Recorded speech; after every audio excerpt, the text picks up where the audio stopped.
Suppose I have the ability to reach into some magical hat and pull out the name of a random car buyer in the United States. What type of vehicle do you think they'll be buying? Will it be an efficient compact car like the Toyota Corolla, or will it be a feature-rich minivan like the Honda Odyssey? It's easy to speculate, but if you really want to try to figure out what type of cars Americans are buying, look no further than the statistics. Buyers are flocking to SUVs and crossovers at an astonishing rate, and cars are being left in the dust. Metaphorically, not literally, of course. Ever since the horrific financial crisis of 2008 and the ensuing recession, buyers have increasingly turned their eyes to crossovers, pickup trucks, and SUVs. And car sales have dwindled from composing nearly 50% of light-duty vehicle sales in the United States in 2012 to just around 30% in 2018. In the same period of time, the figure has nearly doubled for crossover SUVs. Pickup trucks have also seen a steady rise in sales. It does not take a PhD in statistics to observe this phenomena in real life. Over here, I've compiled a list of 6 vehicles, 3 cars and 3 trucks/SUVs, and I assure you this list is completely random. I did not go about looking for evidence to back up my claims. I literally pulled these car names out of a hat. Well, maybe not out of a real hat, but you get the idea, it's a random list. The BMW 3 and 4 series, which are among the most popular compact luxury coupes and sedans in the United States, have seen their sales decrease from around 120,000 in 2013 to less than 75,000 in 2019. This is despite massive economic growth since that time. The Ford Mustang, one of the most iconic American sports cars, extremely popular with young people, has declined from around 77,000 sold in 2013 to around 72,000 in 2019. The Honda Civic, one of the most ubiquitous cars on the streets and quite possibly the poster child for a well-designed economy car, has seen its sales actually decline from 2013 to 2019. However, take a look at trucks and SUVs and you see a completely different story. The Ford F-Series, those big brawny pickups you see all over the country, its sales have increased. Same story with the Honda CR-V, one of the most popular compact crossovers. The BMW X3, one of the most popular luxury compact crossovers, has seen its sales increase from roughly 30,000 to more than 70,000 in 2019. That's more than a 2 times increase. Considering that the BMW 3 Series has seen a dramatic decrease in sales in that same period, it's not unreasonable to hypothesize that a lot of potential 3 Series buyers have instead switched to the BMW X3. But it's not just these 6 randomly chosen cars which fit the trend. In fact, the Chevy Impala, Mercedes S-Class, Nissan Versa, Tesla Model S, and Honda Fit, a smorgasbord of popular vehicles which cater to wildly different markets, have all seen declining sales over the last 5 years. Meanwhile, the Audi Q7, Toyota RAV4, GMC Yukon, Toyota Highlander, and Volkswagen Atlas, a collection of SUVs and crossovers of different sizes, which cost different prices, made by different manufacturers from all over the world, have all seen increased sales over the last 5 to 7 years. It's clear that the future of the automobile market in the United States lies not in sedans and hatchbacks and coupes, but in pickup trucks, crossovers, and SUVs. And automakers have been quick to take note. In fact, all these auto marks above me have invested heavy resources into developing new crossovers and SUVs over the last few years, because that's where the market is. In fact, Ferrari and Lamborghini, 2 brands which you may normally associate with fast 2-door sports cars, have both been developing SUVs. Lamborghini has already released the Urus, whereas Ferrari is going to be releasing their SUV soon. That may sound surprising, but it really isn't, because ultimately they're corporations, they want to make a profit, and if the market asks for SUVs, well, they're going to make SUVs. It's worth noting that some one-time popular 4-door cars such as the Chevy Impala and Honda Fit have been cancelled altogether, and the story is the same with luxury automakers too.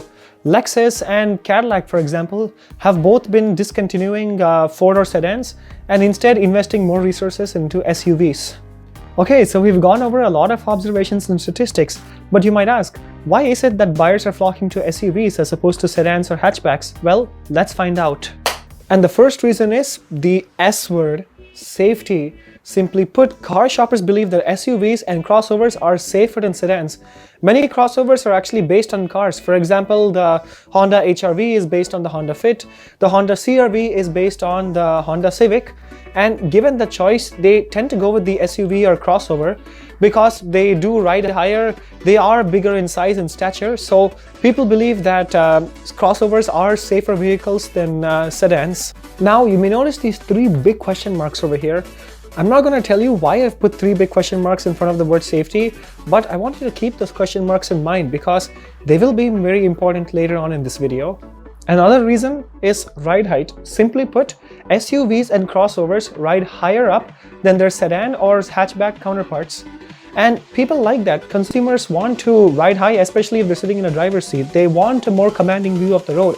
I know it's a hard metric to quantify. However, consumers simply don't want to sit low to the ground. They want to sit higher up. They want a better view of the road. They want to feel like they're sitting in a larger vehicle higher off the ground. They don't want to feel like they're sitting in a go-kart lower and close to the ground. It's difficult to explain in words, but that's just what consumers want.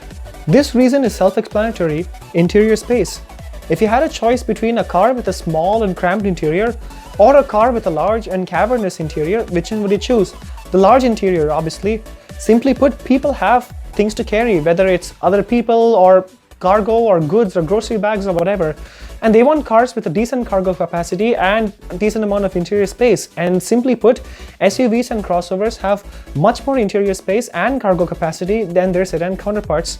Plus, in a crossover or an SUV, the cargo compartment and the passenger compartment are usually one unit. You can actually fold the seats down in a crossover usually and expand the cargo compartment. That's generally not possible in a sedan, where the trunk is actually separated from the passenger compartment. And that's just another reason why people prefer crossovers and SUVs to sedans. Next up on the list is the ease of egress. And what do I mean by that? Well, SUVs generally have larger door openings, higher load floors, and more vertical interior space than their small car counterparts. So you can graciously climb in and out of your crossover or SUV without having to duck or squeeze yourself in, as is the case with many sedans and small coupes. This is especially convenient if you need to carry around a lot of cargo or people. So in a nutshell, why are buyers flocking to SUVs? Simply put, SUVs are bigger, much bigger than their car counterparts. They ride higher, they have more passenger space, they have more cargo space, they tow more, they're taller, they look bigger from the outside, they feel bigger from the inside. And that's just what buyers want these days. And at least prior to the COVID-19 pandemic, household incomes had grown dramatically since 2013. And with the onset of the vaccine, it looks like that growth is going to continue. And so buyers have a lot more disposable income and they're looking for larger cars because of all the benefits that come with them. So it's no surprise that they're flocking to SUVs at an alarming rate. And it's important to note that gas prices are relatively low, which means that buyers are more willing to purchase a less fuel efficient but larger SUV, as they can purchase more gas for the same amount.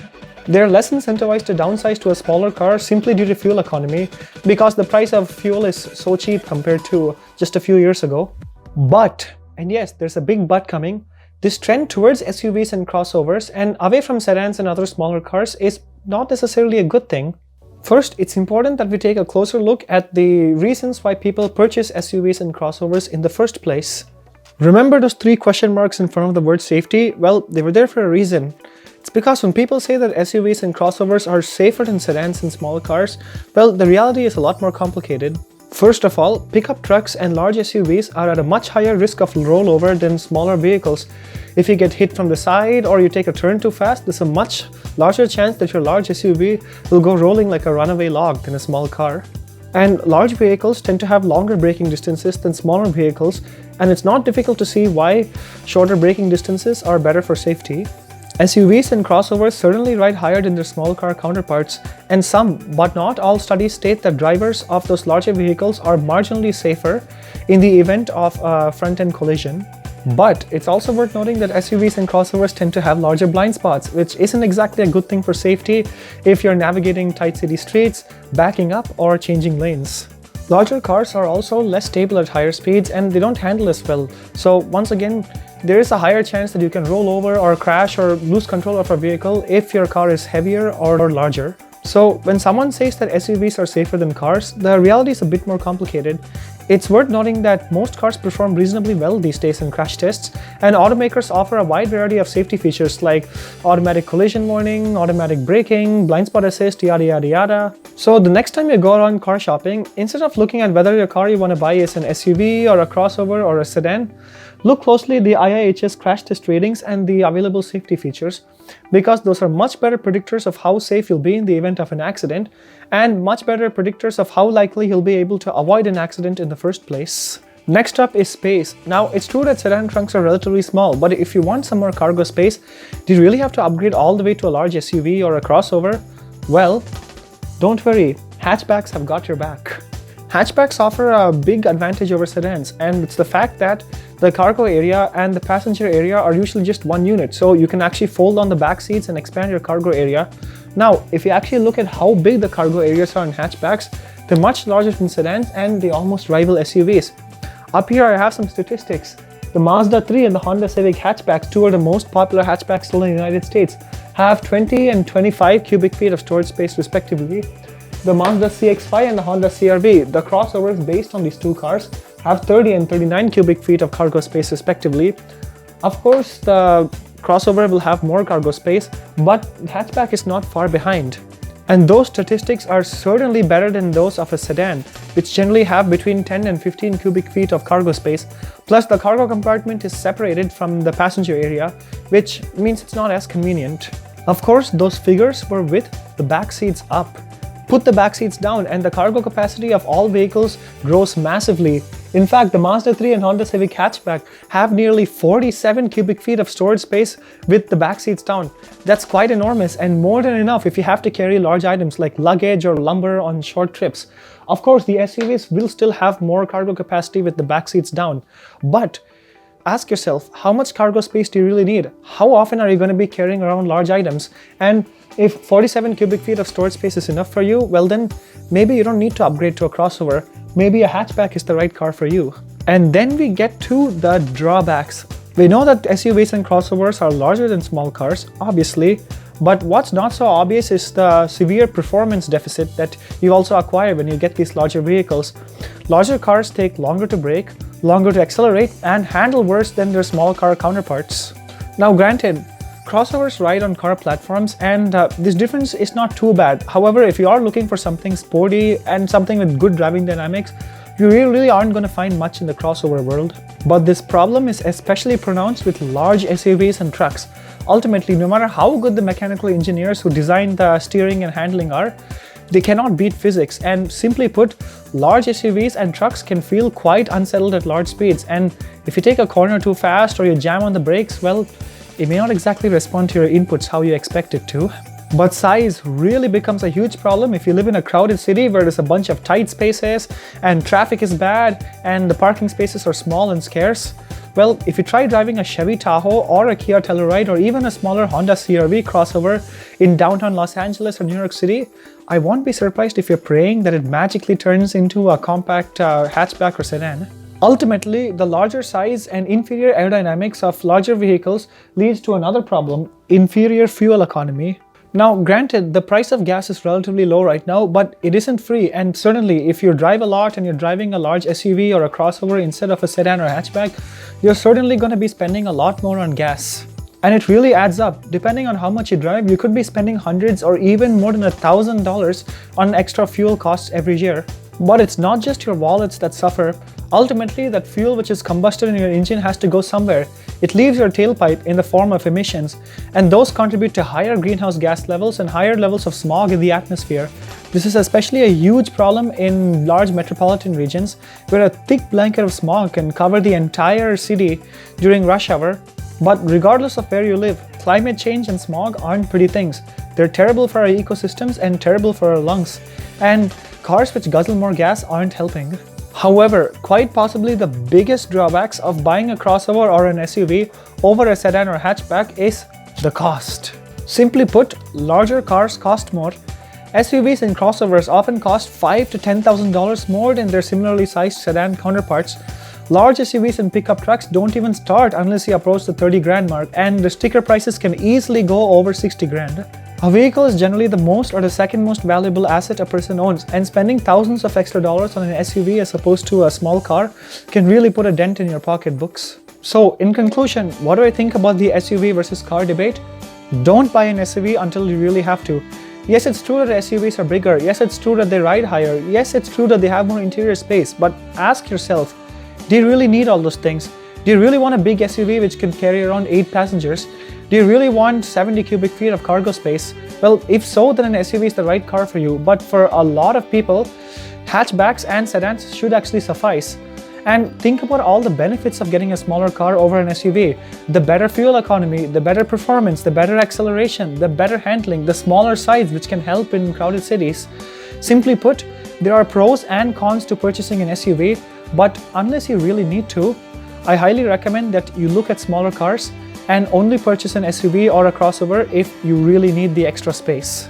And if you chose to go with a smaller car over a crossover or an SUV, imagine what you could do with the thousands of dollars you just saved.